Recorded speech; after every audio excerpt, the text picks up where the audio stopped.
के जो माता पिता के लक्षण होते हैं वो हमारे शरीर पे आते हैं। हमारे जो जब पेरेंट्स बनेंगे तो आगे पीढ़ी पे जाएंगे, फिर आगे पीढ़ी पे जाएंगे, तो ये कहलाता है आपका अनुवांशिकता। तो सही है क्या?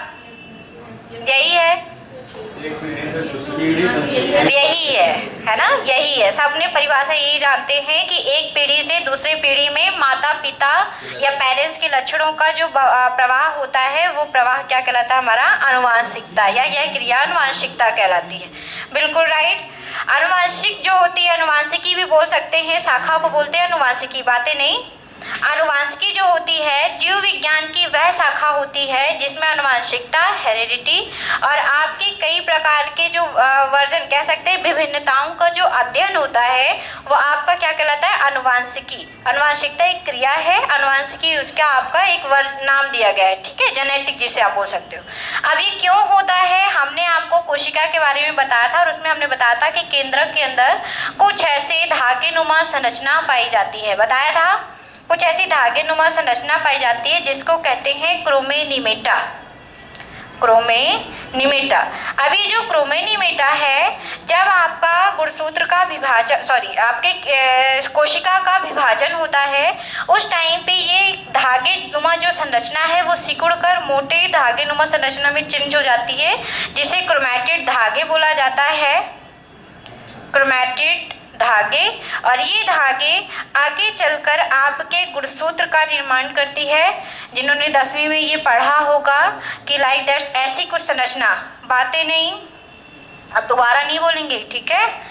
ऐसी कुछ संरचना पाई जाती है आपके शरीर में केंद्रक के अंदर, मतलब प्रत्येक कोशिका में, हमारे शरीर के प्रत्येक कोशिका में ये ऐसी कुछ संरचना होगी केंद्रक में, जिसमें आप लोगों ने किसने किसने ये चित्र ऐसा ऐसा देखा है? देखा है कि नहीं देखा है? देखा है?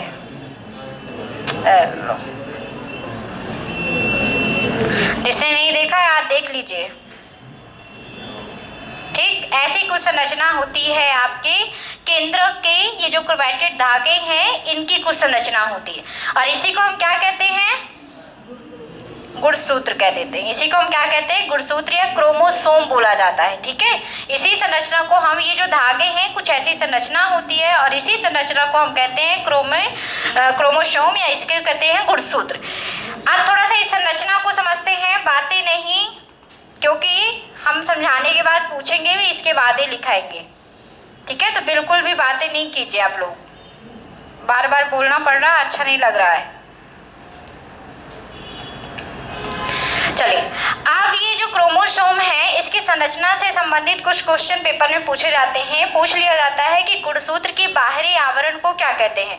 गुणसूत्र के अंदर भरे हुए द्रव्य को क्या कहते हैं? गुणसूत्र की ये जो संकुचित अवस्था होती है, या कह सकते हैं कि गुणसूत्र के जो पीछे वाला भाग है, या कह सकते हैं शीर्ष भाग है, शीर्ष भाग भी इसको बोलते हैं, तो इसको क्या कहते हैं? तो ऐसे कुछ क्वेश्चन पेपर में पूछे जाते हैं। तो पहले हम समझते हैं गुणसूत्र की संरचना को।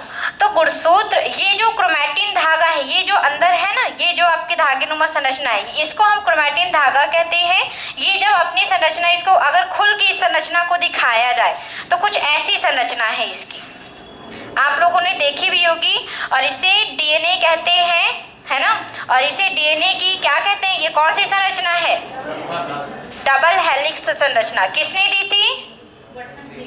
वॉटसन एंड क्रिक ने दी थी, ठीक है। ये डीएनए की डबल हेलिक्स संरचना है, यही संरचना आपको इस रूप में दिखाई जाएगी, ठीक है। अब आगे समझिएगा, ये जो क्रोमैटिन धागा है, या कह सकते हैं डीएनए है, या फिर ये कह सकते हैं जो क्रोमैटिन धागा है वो दो चीजों से बना है। हमने आपको पहले भी बताया था, डीएनए प्लस हिस्टोन प्रोटीन। कौन सा प्रोटीन? Histone protein. अब इस धागे की जो बाहरी संरचना है, जो आवरण घेरे हुए है, इस आवरण को कहते हैं पेलिकल। इसको क्या कहते हैं? पेलिकल। इसके अंदर बहुत सारा द्रव पदार्थ भरा होता है, इस द्रव को कहते हैं मैट्रिक्स। इस द्रव को क्या कहेंगे? मैट्रिक्स। इसका जो ये शीर्ष वाला भाग है इसको कहते हैं टीलोमियर। इसको कहते हैं टीलोमियर। और यहाँ पे जो संकुचन है, कंस्ट्रिक्शन बोलते हैं, तो ये प्राथमिक संकुचन कहलाता है, ठीक है। प्राथमिक संकुचन, कंस्ट्रिक्शन बोलते हैं इसको, प्राइमरी कंस्ट्रिक्शन।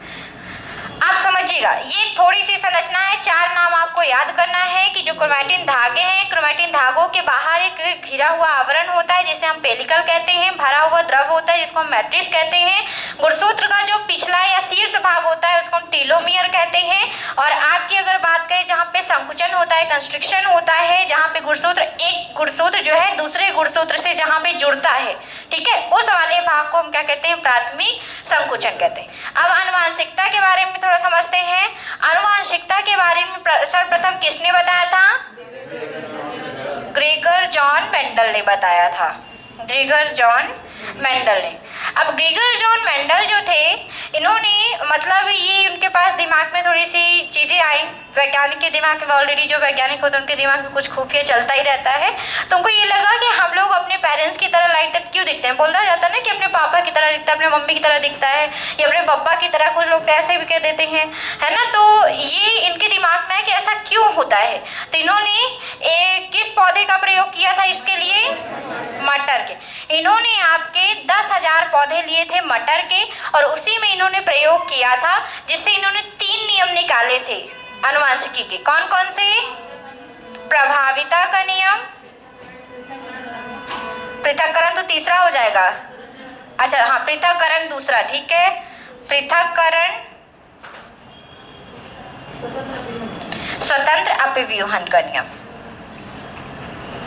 ये आपके 3 नियम इन्होंने दिए थे, और इसी के आधार पे हमारे अंदर जो लक्षण होते हैं, इन्होंने मटर के पौधे में यही प्रयोग करके निकाला था कि कौन सा मतलब कौन सा लक्षण कब प्रभावी हो जाता है। तो इन्होंने कई सूखे बीज लिए, कोई आपके ताजे बीज लिए, कोई हरे बीज लिए, कोई पीले बीज लिए, ठीक है। तो इस तरह में इन्होंने उनके साथ क्रियाएं कराई, और उनकी कराने के बाद जो नियम निकाला इन्होंने, वो 3 नियम थे। प्रभाविता का नियम, मतलब जो लक्षण प्रभावी होगा जिस पर, वो लक्षण उस पर दिखाई देगा। दूसरा है पृथक्करण का नियम। इस नियम को कैसे समझाएंगे, क्या है ये?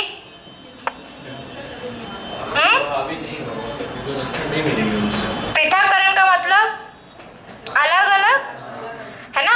तो एक समान लक्षण कभी भी एक साथ उभर कर नहीं आते, एक जीव में कई प्रकार के लक्षण क्या होंगे, उभर कर आएंगे। तो पृथक्करण का नियम। स्वतंत्र अपव्यूहन का मतलब क्या है यहाँ पे? अपव्यूहन, स्वतंत्र अपव्यूहन का मतलब क्या है, बता दो। क्या होता है, संकरण की जो क्रिया होती है उसके दौरान ये बताया गया है कि संकरण अपनी ही जाति में और अपने ही प्रकार, ऐसा नहीं है कि जैसे अगर बात की जाए कि गाय है तो गाय में भैंस के उसके बच्चा पैदा नहीं कराया जा सकता, वो निष्क्रिय हो जाएगा। अगर बच्चा पैदा होगा भी तो नापुंसक होगा, है ना। मतलब ये कह सकते हैं कि जो जिसका जाति का होता है उसी से क्रिया करके ही सफल बीज बनाए जा सकते हैं। इस चीज के लिए सभी कोई क्या है, स्वतंत्र है। कभी भी हम ऐसा नहीं है कि ताजा बीज और सूखा बीज एक साथ क्रिया कर सके, ताजा बीज ताजे बीज के साथ क्रिया करेगा, ठीक है, और पीला बीज ऐसा भी है कि एक नई जाति उत्पन्न की जा सकती है उससे, लेकिन वो जाति आगे जाके सफल नहीं होगी। जो पौधे नए नए बन के आते हैं ना, नए नए वर्जन बोलते हैं कि ये वर्जन, चावल की नई नई उन्नति होती है, गेहूं नए नए प्रकार के होते हैं, आप लोगों ने बहुत सारे नाम भी सुने होंगे। तो नाम कैसे आते हैं, सभी के साथ एक साथ संकरण कराया जाता है, क्रियाएं कराई जाती हैं, और उनसे जो नया पौधा बनता है अगर वो अच्छा है तो आगे चलकर उसकी मांग होती है, अगर वो अच्छा नहीं है तो उसकी मांग क्या हो जाएगी, खत्म। तो सेम ऐसे जातियों में होता है, जीवों में होता है कि अगर वो अपनी जाति के समान क्रिया करते हैं, नया कुछ बनता है तो आपका ठीक है, लेकिन नहीं बनता तो फिर वो हमारा निष्क्रिय माना जाता है। तो ये 3 नियम इन्होंने आनुवांशिकता में दिए थे। आनुवांशिकता में बस आपको 2-3 चीजें याद रखनी है। पहले तो तीनों नियम के नाम, अंदर की बातें छोड़ो। दूसरा, खोज किसने की थी, ग्रेगर जॉन मेंडल, और किस पे प्रयोग किया था, आपके मटर। 3 चीजें बस, ठीक है। आनुवांशिकता के बारे में सर्वप्रथम ग्रेगर जॉन मेंडल ने बताया था, उन्होंने मटर पे पौधे पे प्रयोग किया था, और 3 नियम निकले थे, प्रभाविता का नियम, पृथक्करण का नियम, स्वतंत्र अपव्यूहन का नियम। अब ये आनुवांशिकता जो होती है केंद्र के अंदर उपस्थित क्रोमैटिन धागों के कारण होती है, जिसको हम संयुक्त रूप से गुणसूत्र कहते हैं। गुणसूत्र की संरचना हमने आपको समझा दी है। अब आगे चलते हैं। ये जो गुणसूत्र होते हैं, कह सकते हैं कि गुणसूत्र के अंदर जो उपस्थित जो क्रोमैटिन धागे हैं डीएनए और हिस्टोन प्रोटीन के बने होते हैं, और ये डीएनए, आरएनए और हिस्टोन प्रोटीन जो होता है एक प्रकार का न्यूक्लिक एसिड होता है। क्या होता है, हमने पहले भी बताया था कि आरएनए बनने के लिए कौन सी शर्करा भाग लेती है, राइबोन्यूक्लिक एसिड, और डीएनए बनने के लिए डीऑक्सीराइबोन्यूक्लिक एसिड। ठीक है, ये चीज आपको पता है क्योंकि हम कह रहे हैं कि डीएनए बनेगा तो न्यूक्लिक एसिड होना जरूरी है। समझिएगा इस चीज को, ठीक है, दोबारा समझाएंगे तो और अच्छे समझ में आएगा। न्यूक्लिक एसिड होना जरूरी है। अब ये जो न्यूक्लिक एसिड होता है न्यूक्लियोटाइड बनाते हैं आगे चलकर, न्यूक्लियोटाइड बनाते हैं आगे चलकर, और न्यूक्लियोटाइड दो भागों में विभक्त होता है। एक को कहते हैं न्यूक्लियोसाइड, एक को कहते हैं न्यूक्लियोसाइड, और दूसरा होता है आपका फास्फोरिक एसिड। दूसरा बनता है आपका फास्फोरिक एसिड। ठीक, अब न्यूक्लियोसाइड्स भी हैं, दो भागों में डिवाइड हो जाएंगे। एक बनाएगा आपका शर्करा जिसको कहते हो आप कार्बोहाइड्रेट, और दूसरा बनाएगा आपका नाइट्रोजनी क्षारक। ठीक है, नाइट्रोजनी बेस या क्षारक। ठीक, अब आपके न्यूक्लियोसाइड जो है ये धागे ही है, कुछ और मत समझिएगा। ठीक है, आगे चलकर न्यूक्लिक एसिड टूटता जाता है, न्यूक्लियोटाइड उसको बोलते हैं। टूटने के बाद उसके बाद दो भाग चीज बनती है, एक न्यूक्लियोसाइड बन जाता है, एक फास्फोरिक अम्ल बन जाता है। जो न्यूक्लियोसाइड्स होगा वो आगे चलकर फिर टूटेगा, जिससे दो चीजें निकलेंगी, एक कार्बोहाइड्रेट निकलेगा, एक नाइट्रोजनी बेस निकलेगा। अब अगर बात करें शर्करा की, तो शर्करा यहाँ पे दो प्रकार की टूटती है। एक बनती है राइबोस शर्करा, दूसरी बनती है डीऑक्सीराइबोस शर्करा। और आगे चलकर यही जो शर्करा है राइबोस से बन जाएगा आपका आरएनए आगे चलकर, और डीऑक्सीराइबोस से क्या बन जाएगा आगे चलकर डीएनए। अब एक क्वेश्चन यहाँ से आता है, इस शर्करे से पूछा जाता है कि आपका जो गुणसूत्र बनता है वहाँ पे कौन सी कार्बोहाइड्रेट प्रयुक्त होती है, या कौन सा कार्बोहाइड्रेट वहाँ पे इस्तेमाल होता है। तो बताइए, कार्बोहाइड्रेट मैंने आपको अभी नहीं पढ़ाया है, लेकिन तो भी मैं पूछ रही हूँ यहाँ पे कि किस कार्बोहाइड्रेट का यहाँ पे प्रयोग होता है। मैं आपको थोड़ा सा फ्लैशबैक लेके चलती हूँ। कार्बोहाइड्रेट जो होता है वो तीन प्रकार के होते हैं।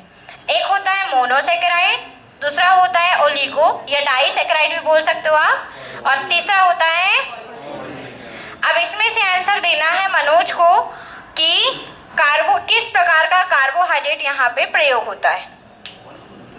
पॉलीसेकेराइड। और कोई गर्ल्स? पॉली इधर, बॉयज? तीन बता दिए, तुक्का लगा दो जल्दी से। ये बोल रही है पहले वाले में, कोई दूसरा भी बोल दो जल्दी से। किसी को नहीं पता क्या?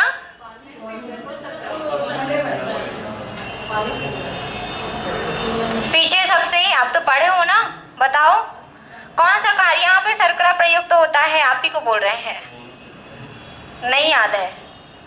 मनोज दिमाग पे डालो जोर, याद ही नहीं आ रहा। और किसी को कुछ नहीं याद है? चलो हम बता देते हैं। ये जो शर्करा है कार्बोहाइड्रेट है, यहाँ पे कार्बोहाइड्रेट के जो तीन प्रकार हमने लिखे हैं, मोनो, ओलिगो और पॉली। जब कार्बोहाइड्रेट पढ़ाएंगे उसके अंदर की चीज बताएंगे, लेकिन अभी समझिएगा, मोनोसेकेराइड में आपके 3 से लेकर 7 तक के कार्बन परमाणु प्रयुक्त होते हैं। इसमें से जो 5वां कार्बन वाला होता है कार्बोहाइड्रेट, वो यहाँ पे प्रयोग होता है। कौन सा वाला? 5 कार्बन। और इस 5 कार्बन वाले में आपके 2 एग्जाम्पल बनते हैं, एक होता है राइबोस शर्करा, दूसरा होता है डीऑक्सीराइबोस। क्यों मन हो जाए, याद आया कुछ? और इस 5 कार्बन वाले शर्करा को क्या कहते हैं? पेंटोज कहते हैं, पेंटासेकेराइड नहीं। ठीक है, इसको क्या कहते हैं? पेंटोज। तो याद रखिएगा कि जो न्यूक्लियोसाइड है या फिर कह सकते हैं गुणसूत्र जो बनता है, उसमें जो डीएनए और आरएनए है वो किस कार्बोहाइड्रेट के बने होते हैं? पेंटोज शर्करा के बने होते हैं, जिसमें मतलब 5 कार्बन होते हैं। कौन से वाले होते हैं? 5 कार्बन। और किसके? वो भी मोनोसेकेराइड के। क्लियर हो गया? अब इससे 2 बन गए, राइबोज और डीऑक्सीराइबोज, जो कि आगे चल के आरएनए और डीएनए बनाएंगे। नाइट्रोजनी बेस की बात करें, यहाँ पे 4 क्वेश्चन बनेंगे आपके। पहला तो यही पूछ लेगा कि जो नाइट्रोजनी क्षारक होते हैं, गुणसूत्र में जो नाइट्रोजनी क्षारक पाए जाते हैं वो कितने प्रकार के होते हैं? 2 प्रकार के होते हैं। एक होता है आपका प्यूरिन और दूसरा पिरिमिडिन। पहला होता है प्यूरिन क्षारक, पीछे दिख नहीं रहा होगा, है ना? अभी थोड़ा सा समझ लीजिए बस। पहला होता है प्यूरिन क्षारक, दूसरा होता है पिरिमिडिन क्षारक, अब ये दोनों क्षारक हैं, इसमें भी अलग अलग से क्षारक पाए जाते हैं। प्यूरिन पे 2 क्षारक होते हैं, एडानिन और दूसरा होता है ग्वानिन। पिरामिडिन में 3 क्षारक होते हैं, कौन कौन से? साइटोसिन और यूरेसिल और थाइम। देखिए, एडेनिन, ग्वानिन, साइटोसिन, यूरेसिल और थाइमिन। अब यहाँ पे क्वेश्चन कैसे बनेगा ये भी समझ लीजिए। क्वेश्चन ये पूछ लेगा कि थाइमिन जो क्षारक है वो किस प्रकार का क्षारक है। तो आपको ये याद रखना है कि थाइमिन, यूरेसिल और साइटोसिन जो है वो सभी पिरिमिडीन क्षारक होते हैं। कैसे क्षारक होते हैं? पिरिमिडीन क्षारक होते हैं। और एडेनिन और ग्वानिन जो होता है वो किस प्रकार का क्षारक होता है? प्यूरिन। अब ये प्यूरिन नाम क्यों दिया, पिरिमिडीन नाम क्यों दिया, ये मैडम क्या बता रही है, नाइट्रोजनी बेस का काम क्या है, क्या करता है? तो कुल मिला के कुछ नहीं समझना, बस इतना समझ लीजिए कि सभी गुणसूत्र का पार्ट है। क्या है ये? सभी गुणसूत्र का पार्ट। क्योंकि क्वेश्चन यहाँ से आता है इसलिए मैडम ने तोड़ के आपको समझाया है। क्लियर हो गया? बस इतना याद रखना कि आपका जो गुणसूत्र है वो न्यूक्लिक एसिड से बना होता है। न्यूक्लिक एसिड आगे चल के अपने आप को जब तोड़ते हैं तो न्यूक्लियोटाइड बनाते हैं। न्यूक्लियोटाइड्स में 2 भाग बनते हैं, एक न्यूक्लियोसाइड बनता है, एक फास्फोरिक एसिड। आपके गुणसूत्र में फास्फोरिक एसिड भी प्रेजेंट होता है, ये भी याद रखिएगा। फिर अभी जो न्यूक्लियोसाइड होगा वो 2 भाग में डिवाइड हो जाएगा, शर्करा और नाइट्रोजनी बेस। ये जो शर्करा होगा 5 कार्बन वाला शर्करा पेंटोज शर्करा होगा, मोनोसेकेराइड होगा, और आगे चल के 2 शर्कराओं में टूटेगा, राइबोज शर्करा और डीऑक्सीराइबोज। यही राइबोज शर्करा आगे चलकर आरएनए का निर्माण करती है और यही डीऑक्सीराइबोज शर्करा आगे चलकर डीएनए का निर्माण करती है।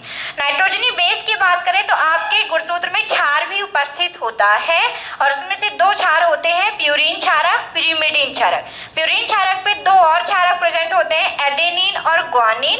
पिरिमिडीन पे 3 होते हैं, साइटोसिन, यूरेसिल और थाइमिन। प्यूरिन पे 2, एडेनिन, ग्वानिन, और पिरामिडीन पे 3, यूरेसिल, आपका साइटोसिन और आपका थाइमिन।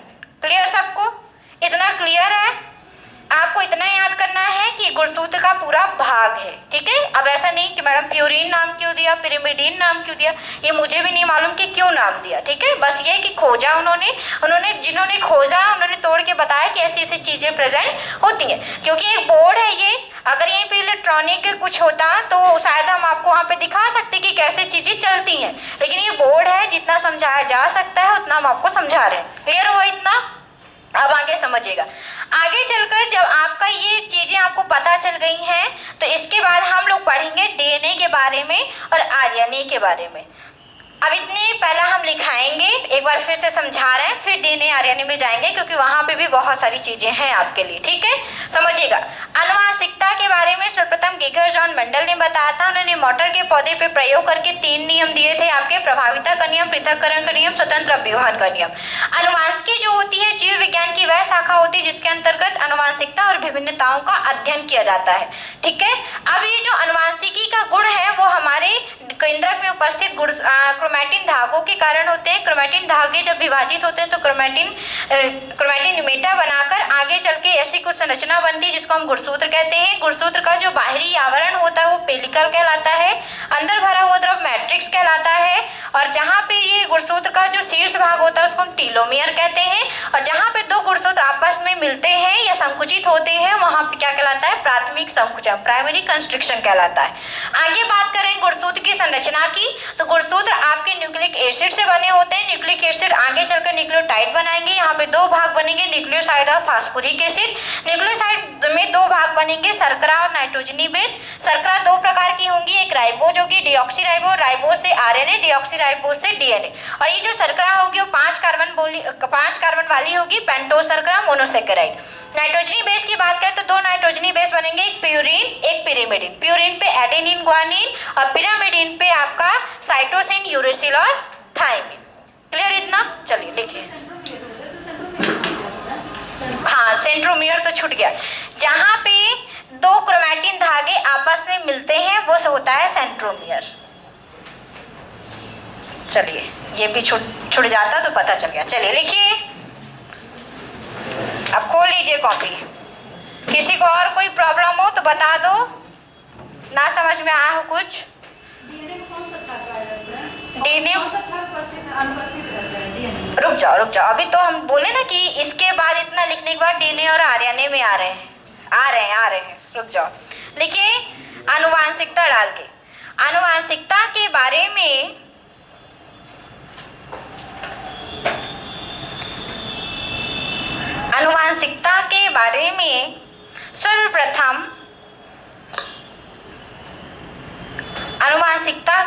में सर्वप्रथम ग्रेगर जॉन मेंडल ने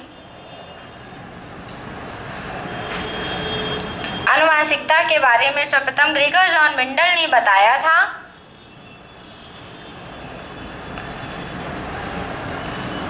ग्रेगर जॉन मेंडल ने बताया था। इन्होंने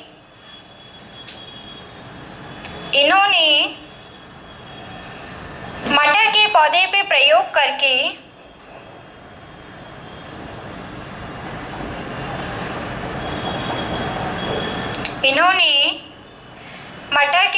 प्रयोग करके आनुवांशिकता के 3 नियम दिए थे।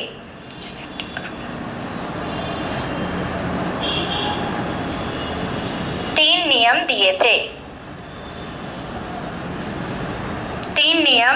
दिए थे।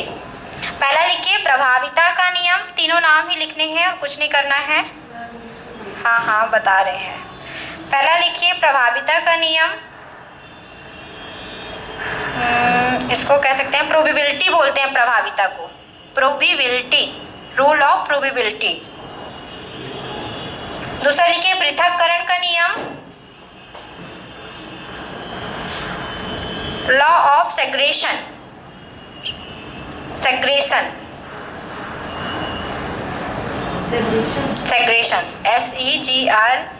SEGREGATION। और तीसरा लिख लीजिए स्वतंत्र अपव्यूहन का नियम, स्वतंत्र अपव्यूहन, लॉ ऑफ इंडिपेंडेंट, लिखो भाई इंग्लिश वाले। तीसरा लॉ ऑफ इंडिपेंडेंट असॉर्टमेंट ऐसे लिखते हैं।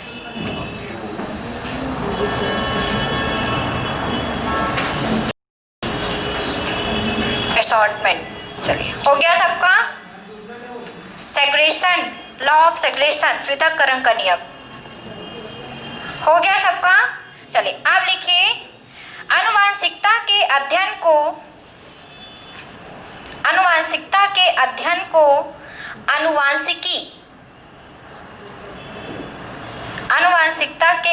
को आनुवांशिकी जेनेटिक बोलते हैं इंग्लिश में आनुवांशिकी को, ठीक है, जेनेटिक। आनुवांशिकता का अध्ययन आनुवांशिकी कहलाता है, लिख लिया। जेनेटिक है ना, बोलते हैं ना जेनेटिक प्रॉब्लम है, ये प्रॉब्लम होगी तो बोलते हैं जेनेटिक प्रॉब्लम। तो आनुवांशिकी मतलब जो समस्याएं होती हैं वो है ये। आगे लिखिए आनुवांशिकी जीव विज्ञान की वह शाखा है, आनुवांशिकी जीव विज्ञान की वह शाखा है जिसके अंतर्गत आनुवांशिकी जीव विज्ञान की वह शाखा है जिसके अंतर्गत आनुवांशिकता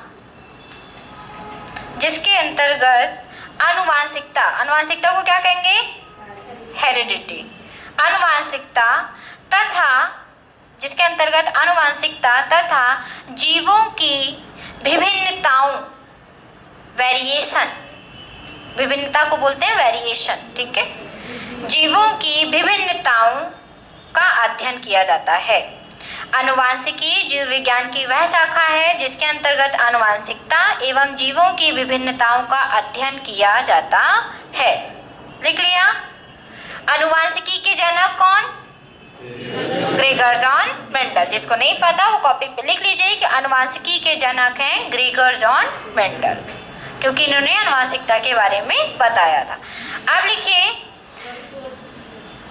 लिखो भाई जल्दी जल्दी लिखो। हो गया। कोशिका, आप दूसरी लाइन से लिखेंगे। कोशिकाओं के केंद्रक में, अरे हो गया, एक ही चीज है ना, वो तो नियम दे दिया तो आनुवांशिकी हो गया। चलिए लिखिए कोशिकाओं के केंद्रक में क्रोमोसोम पाए जाते हैं, गुणसूत्र पाए जाते हैं। क्रोमोसोम या गुणसूत्र एक ही चीज है, नाम है इंग्लिश में क्रोमोसोम, है ना। गुणसूत्र पाए जाते हैं प्रत्येक कोशिकाओं के, अभी रुकिएगा, प्रत्येक कोशिकाओं के केंद्रक में क्रोमोसोम या गुणसूत्र पाए जाते हैं। इतना लिख लिया, पीछे हो गया, प्रत्येक डाल दो क्योंकि प्रत्येक में पाए जाते हैं, कुछ छोड़ के। हो गया पीछे, किसी का छोटा तो नहीं कि मुझे फिर से पीछे जाना पड़े। चलिए अब लिखिए गुणसूत्र के बारे में। गुणसूत्र डालिए, गुणसूत्र डालिए।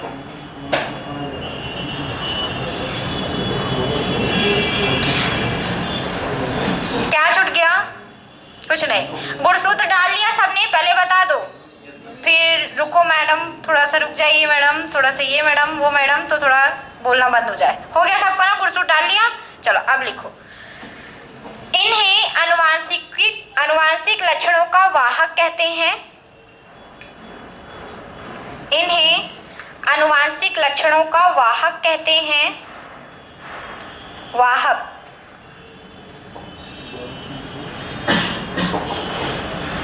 अनुवांशिक लक्षणों का वाहक कहते हैं।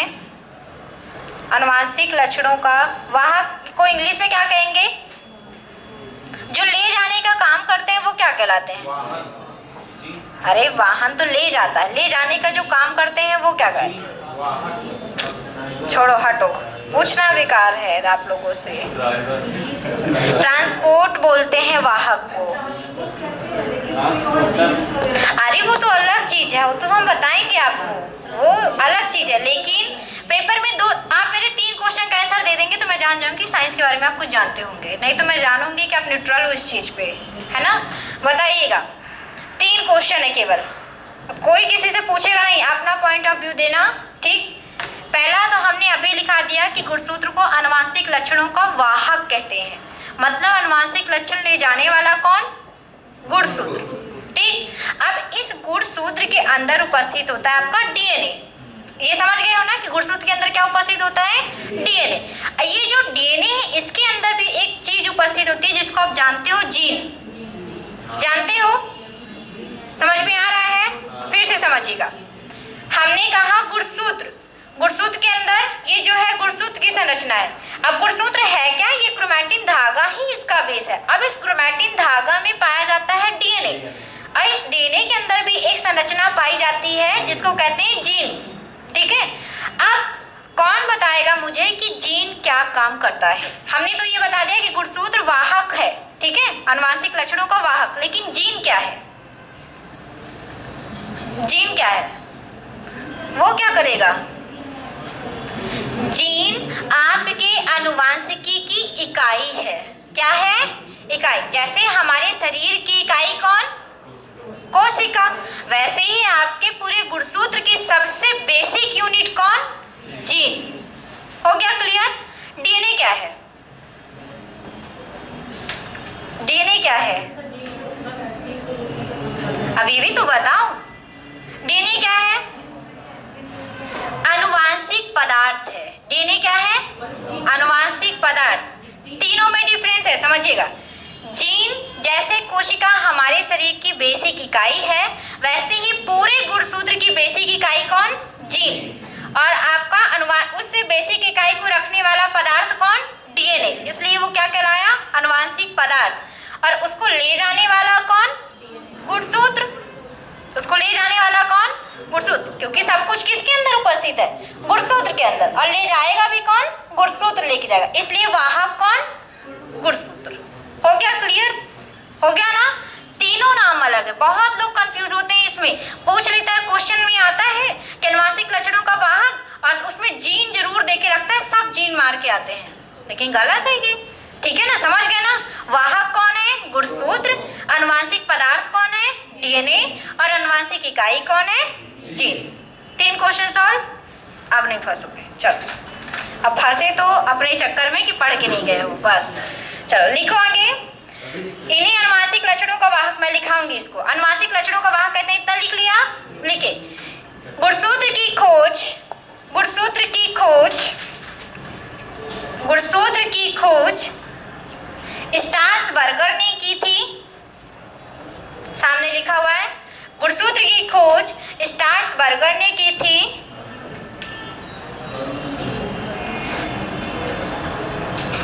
तथा क्रोमोसोम नाम लिख लिया। गुणसूत्र की खोज किसने की? स्ट्रासबर्गर ने की थी। तथा क्रोमोसोम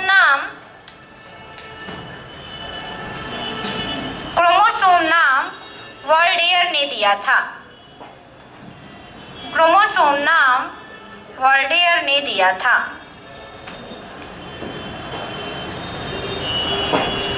कहीं कहीं पे वॉल्डवेयर भी मिलता है, कहीं कहीं पे वॉल्डेयर भी मिलता है। वॉल्डेयर भी, वॉल्डवेयर भी। वेयर लिख लो ज्यादा, क्योंकि ज्यादा मेरे को तो यही सही लगता है, वॉल्डवेयर। ठीक है, हो गया सबका।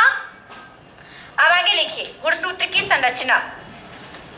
गुणसूत्र की संरचना क्या है ना, कंफ्यूज होना नॉर्मल सी चीज है बायो में। जिसको नहीं पता वो ऑब्वियसली कंफ्यूज हो सकते हैं, और जिनको पता है वो भी कंफ्यूज होते हैं, क्योंकि बहुत सारी चीजें समझ में नहीं आती। हम आपको तोड़ के पढ़ा रहे हैं, ठीक है। हम आपको तोड़ के इसलिए पढ़ा रहे हैं क्योंकि ये संरचना आपको समझनी थोड़ी सी मुश्किल होगी। जो आपके क्वेश्चन है, इसलिए क्वेश्चन बता के आपको आंसर बता रहे हैं, क्योंकि आपको समझ में आ जाए कि मैडम को पढ़ाने का मकसद क्या है यहाँ पे। ठीक है, तो मकसद जहाँ से क्वेश्चन बनते हैं वो आपको बताना है। क्लियर हो गया इतना? चलिए लिखिए आगे, गुणसूत्र की संरचना हेडिंग कर लीजिए और लिखिए गुणसूत्र में निम्न प्रकार की संरचनाएं पाई जाती हैं।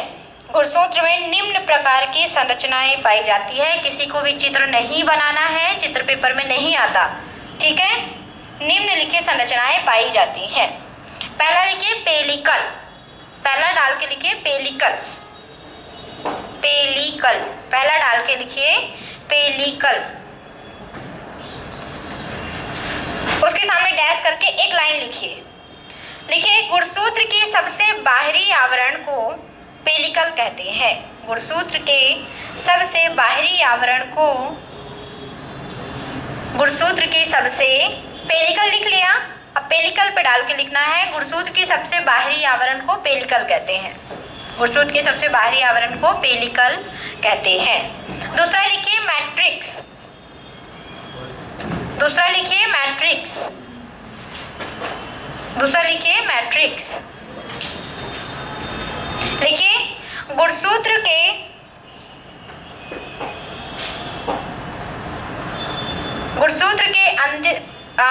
के अंदर उपस्थित समस्त द्रव मैट्रिक्स कहलाता है।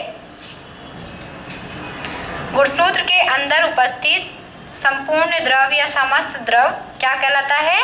मैट्रिक्स। गुणसूत्र के अंदर उपस्थित समस्त द्रव या संपूर्ण द्रव का मैट्रिक्स कहलाता है। लिख लिया, द्रव मैट्रिक्स कहलाता है। तीसरा नंबर लिखिए सेंट्रोमियर। तीसरा नंबर लिखिए सेंट्रोमियर। तीसरा नंबर लिखिए सेंट्रोमियर। ये ना ही है, आड़ा भी लिख सकते हो, ना भी लिख सकते हो। चलिए लिखिए सेंट्रोमियर डाल के। तीसरा सेंट्रोमियर लिखिए। गुणसूत्र के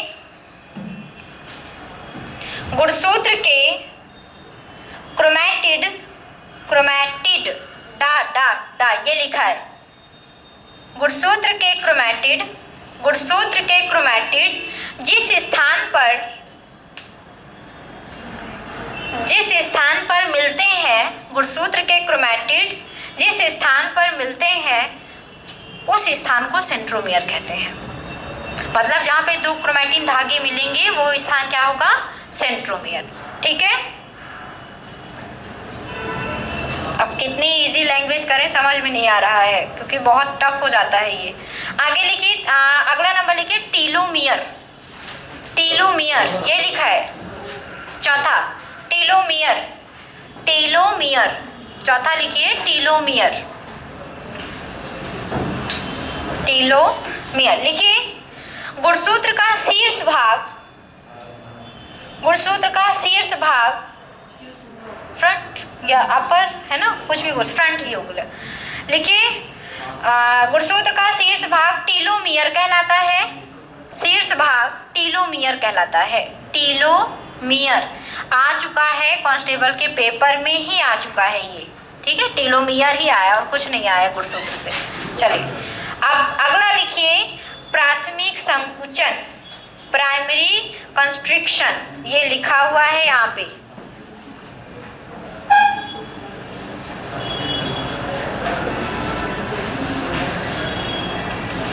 जिसको इंग्लिश में लिखना है लिख लो, प्राइमरी कंस्ट्रिक्शन। लिखिए,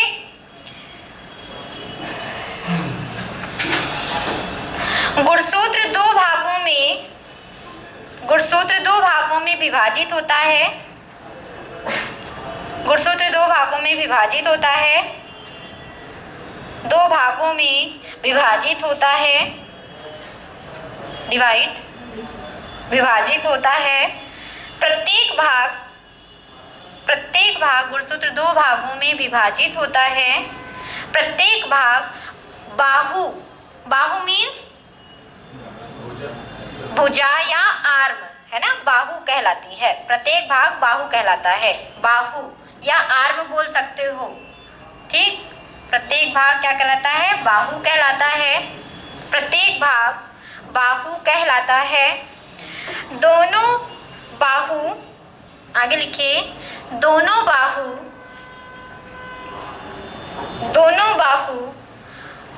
जिस स्थान पर संकुचित होते हैं, दोनों बाहु या आर्म जिस स्थान पर संकुचित होते हैं, अब संकुचन का निकाल लो, उसमें से मिलते हैं, सेम वही चीज है ना।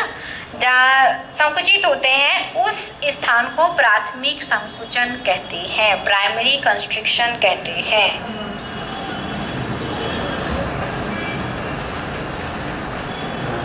प्राथमिक संकुचन कहते हैं, जिस स्थान पर मिलते हैं या संकुचित होते हैं उसे प्राथमिक संकुचन कहते हैं। हो गया सबका। अब क्या लिखेंगे हम? पूरा अब मिटा रहे हैं। किसी को कुछ देखना है तो एक बार लास्ट बार देख लो इसको, क्योंकि अब मिटाने के बाद इसको बनाना है आपको।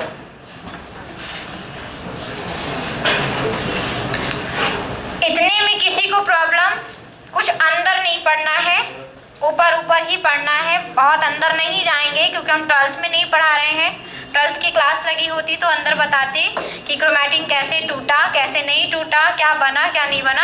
आप दे रहे हो कॉम्पिटिटिव एग्जाम, इसलिए आपको अंदर का पूछेगा भी नहीं। और मैं ये भी नहीं कहूँगी कि यहाँ पे कोई बंदा CDS देने जा रहा है कि उसे मुझे CDS लेवल का पढ़ाना पड़े, है ना। आप MP की जॉब के लिए, अदर भी रेलवे वगैरह की जॉब के लिए जितना हम पढ़ा रहे हैं वो आपका इनफ है। कोई CDS वाला हो तो बता दो मेरे को।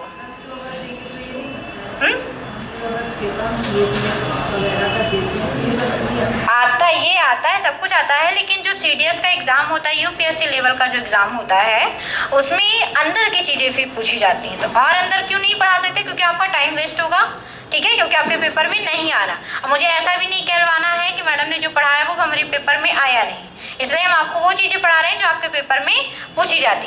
क्योंकि कांस्टेबल के पेपर में एक क्वेश्चन आया था टीलोमियर, जो कि मुझे आपको बताना था, और आप जान चुके हो कि गुणसूत्र का जो शीर्ष भाग होता है वो क्या कहलाता है? टीलोमियर। अब ऐसा तो नहीं कि टीलोमियर पिछले साल आया था तो इस साल जो पेपर होगा उसमें भी टीलोमियर ही आएगा, नहीं, क्या पता कोई और क्वेश्चन आ जाए इससे संबंधित। इसलिए चलिए ये चीज़ बना लीजिए, ये चार्ट बनाना है अपने कॉपी में तो बना लीजिए। न्यूक्लिक एसिड टूटेगा न्यूक्लियोटाइड में,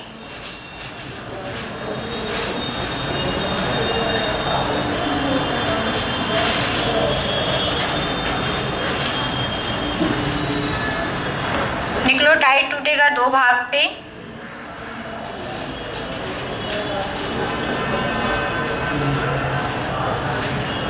न्यूक्लियोसाइड,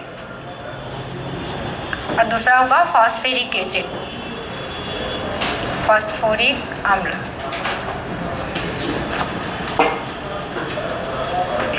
न्यूक्लियोसाइड टूटेगा दो भागों में, पहला कार्बोहाइड्रेट, शर्करा,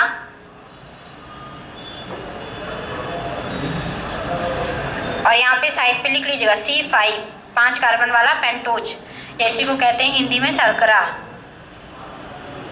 और ये भी टूटेगा दो भागों में, पहला बनाएगा राइबोस शर्करा और दूसरे बनाएंगे डीऑक्सीराइबोज। बनाते चलिए आप लोग, क्योंकि मैं खड़ी नहीं होंगी इसको बनाने के बाद, ठीक है, तो बनाते रहिए। यहाँ पे साइड पे लिखिएगा आर्यने, इसके नीचे राइबोज के नीचे आर्यने क्योंकि आर्यने बनाएगा, और इसके नीचे लिखेंगे डीएनए क्योंकि डीएनए बनाएगा। फिर आगे इसको भी तोड़ेंगे, कार्बोहाइड्रेट बन गया, दूसरा भाग बनेगा आपका नाइट्रोजनी क्षारक, नाइट्रोजनी बेस, नाइट्रोजनी बेस क्या क्षारक, ये भी टूटेंगे दो भागों में, प्यूरीन, दूसरा होगा पिरिमिडिन। प्यूरीन पे लिख लीजिएगा दो नाम, एडेनिन क्योंकि इसके दो बनेंगे, दूसरा है ग्वानिन, ठीक। और पिरिमिडिन में तीन भाग, थायमिन, यूरेसिल दूसरा है, और तीसरा होगा आपका साइटोसिन। चलिए अब जिसको जहाँ पे प्रॉब्लम हो बता दो तो समझा दें।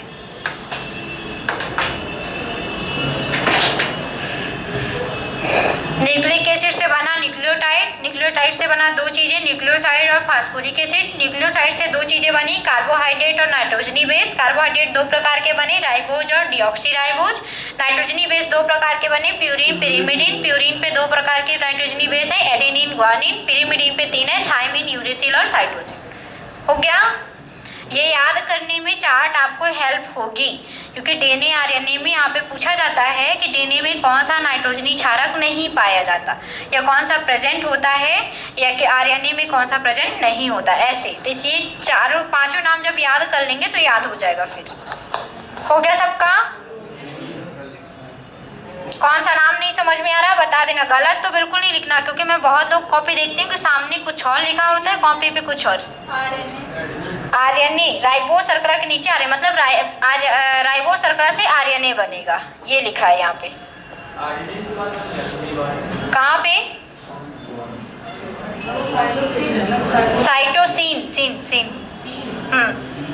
Adenine, guanine, thymine, uracil, cytosine, 5 क्षारक होते हैं।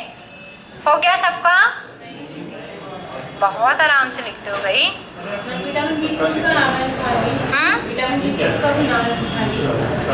बिल्कुल है। डीऑक्सीराइबोज, इसी से इसका नाम भी याद करेंगे। आरएनए का फुल फॉर्म राइबोन्यूक्लिक एसिड, और डीऑक्सी ये जो डीएनए का है उसका क्या है? Deoxyribonucleic acid. डीऑक्सीराइबो लिखा है, राइबोज लिखा है यहाँ पे, लेकिन नाम क्या होता है डीएनए का? Deoxyribonucleic acid. डी से डीऑक्सीराइबो तक पूरा, और न्यूक्लिक एसिड, एन का न्यूक्लिक, ए का एसिड। हो गया? थोड़ा सा डीएनए आरएनए के बारे में भी आज लिखा दें, कल पढ़ेंगे हम लोग। कल की क्लास जो बंक करेंगे वो मेरी क्लास में फिर नहीं आइएगा क्योंकि कल की क्लास में बहुत इंपॉर्टेंट चीज़ पढ़ाने वाली हूँ, वो है अनुवांशिक रोग। और इतना पेपर में आता है अनुवांशिक रोग और बहुत लोग रोगों के बारे में नहीं जानते हैं। सुना है प्रोजेरिया का नाम? है ना? तुम तो पढ़ चुके हो भाई, तुम तो सुन रहोगे। प्रोजेरिया हो गया और हीमोफीलिया हो गया, है ना? सुना है? वर्णांधता सुना है? Turner syndrome, Patau syndrome, down syndrome, ये सब सुना है? नहीं सुना ना? कल की क्लास में आना जरूरी है। अभी छुट्टी नहीं हुई, डीएनए डालो।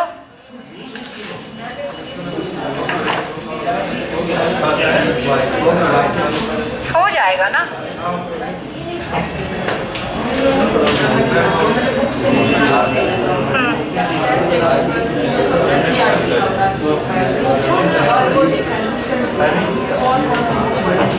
चलो बाद में बताएंगे, अभी तो बुक प्रेफरेंस करने में टाइम। थायमीन, थायमीन, थायमीन नहीं लिखना, वो था दिख रहा है। चलो लिखो डीएनए डाल के।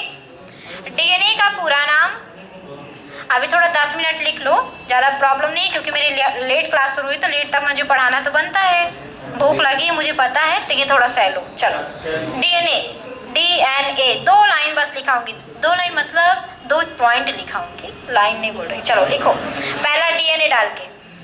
डीएनए के नाम सब लोग लिख लिया है, डीऑक्सीराइबोन्यूक्लिक एसिड डीएनए का फुल फॉर्म है, लिख लो डीऑक्सीराइबोन्यूक्लिक एसिड। लिखिए इसमें, इसकी खोज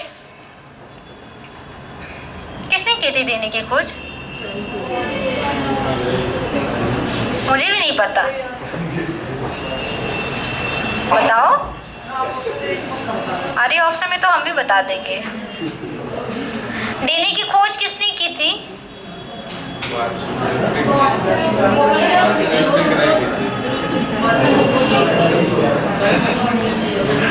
देखिए, डीएनए की संरचना का मॉडल, डीएनए की खोज मत लिखो, डीएनए की संरचना का मॉडल, डीएनए की संरचना का मॉडल, डीएनए की संरचना का मॉडल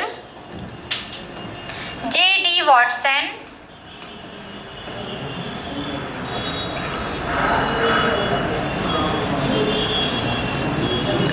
जे.डी. वॉटसन तथा क्रिक,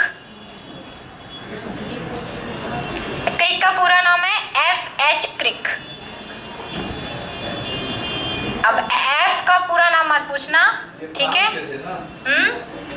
हाँ, चलिए लिखिए, जे.डी. वॉटसन तथा F.H. क्रिक ने, जे.डी. वॉटसन तथा F.H. क्रिक ने दिया था। डीएनए की संरचना का model JD. Watson and F.H. क्रिक ने दिया था। डीएनए में 4 नाइट्रोजनी क्षारक उपस्थित होते हैं। डीएनए में 4 नाइट्रोजनी क्षारक, नाइट्रोजनी बेस, नाइट्रोजनी क्षारक उपस्थित होते हैं। नाइट्रोजनी क्षारक उपस्थित होते हैं। अब ऐसे लिख लीजिएगा, एक साइड एडेनिन, इससे जोड़िएगा थायमिन, दूसरे साइड लिखिएगा ग्वानिन, उससे जोड़िएगा साइटोसिन। चलिए लिख लीजिए। इसका मतलब ये है कि जो एडेनिन जो क्षारक है वो किस क्षारक से जुड़ा होगा? थायमिन से। और जो ग्वानिन क्षारक है वो किससे जुड़ा होगा? साइटोसिन से। क्लियर हो रहा है? ठीक है, तो 4 क्षारक कौन कौन से प्रेजेंट होते हैं? Adenine, thymine, guanine, cytosine. मतलब कौन सा डीएनए में उपस्थित नहीं होता? क्लियर ना? चलो अब लिखिए आरएनए।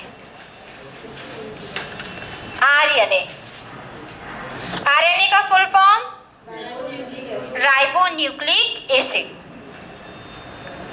लिखिए, आरएनए में भी, आरएनए में भी, आरएनए में भी 4 क्षारक उपस्थित होते हैं। आरएनए में भी 4 क्षारक उपस्थित होते हैं। 4 क्षारक उपस्थित होते हैं। अब ऐसे लिख लीजिए, एडेनिन जुड़ा होगा यूरेसिल से और आपका ग्वानिन जुड़ा होगा साइटोसिन से। मतलब कि थायमिन के स्थान पे आरएनए में क्या आ जाएगा? यूरेसिल। मतलब थायमिन आपका आरएनए प्रेजेंट नहीं होगा।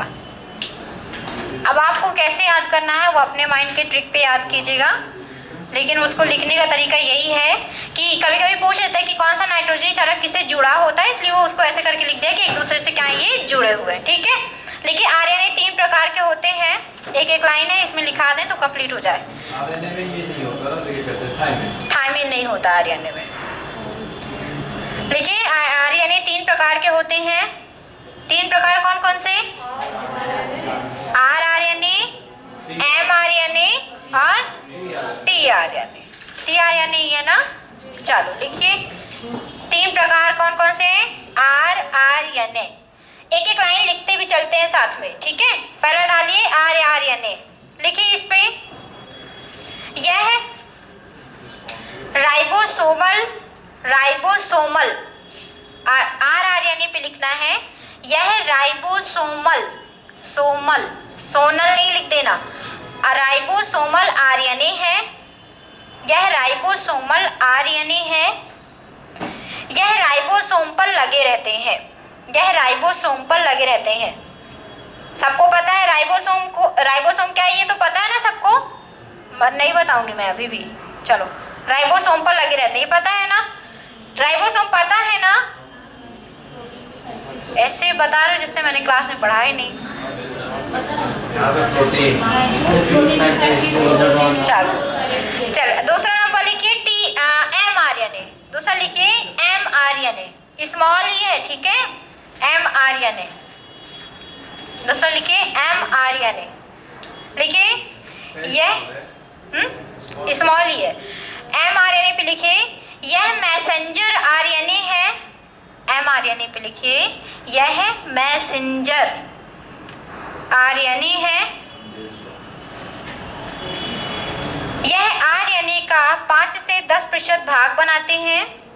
यह आरएनए का 5 से 10% भाग बनाते हैं। यह मैसेंजर आरएनए है।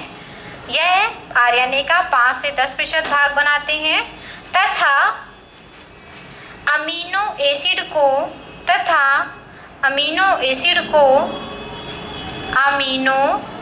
एसिड को चुनने में मदद करते हैं, चॉइस करते हैं, ठीक है, चुनने में मदद करते हैं। यह मैसेंजर आरएनए है। यह आरएनए का 5 से 10% भाग बनाते हैं तथा यह अमीनो अम्ल को चुनने में मदद करते हैं। एक क्वेश्चन है गर्ल साइड से, बताएंगे कि अमीनो अम्ल क्या करता है। यहाँ पे अमीनो अम्ल का नाम आया है, तो क्यों आया है, क्या करता है अमीनो अम्ल, क्या काम है यहाँ पे इसका।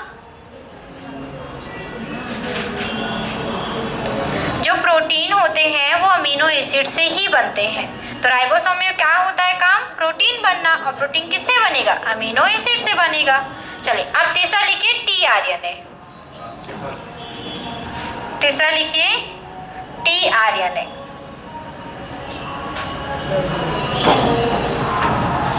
टी आरएनए लिखिए यह आरएनए का, अरे सॉरी इसका नाम लिख लीजिए, यह ट्रांसफर आरएनए है। ट्रांसफर आरएनए है। ट्रांसफर आरएनए है। यह आरएनए का, यह ट्रांसफर आरएनए है। ट्रांसफर आरएनए है। यह आरएनए का 15 से 25% भाग बनाते हैं। यह आरएनए का 15 से 25% भाग बनाते हैं। लिख लिया इतना। तथा यह अमीनो अम्ल को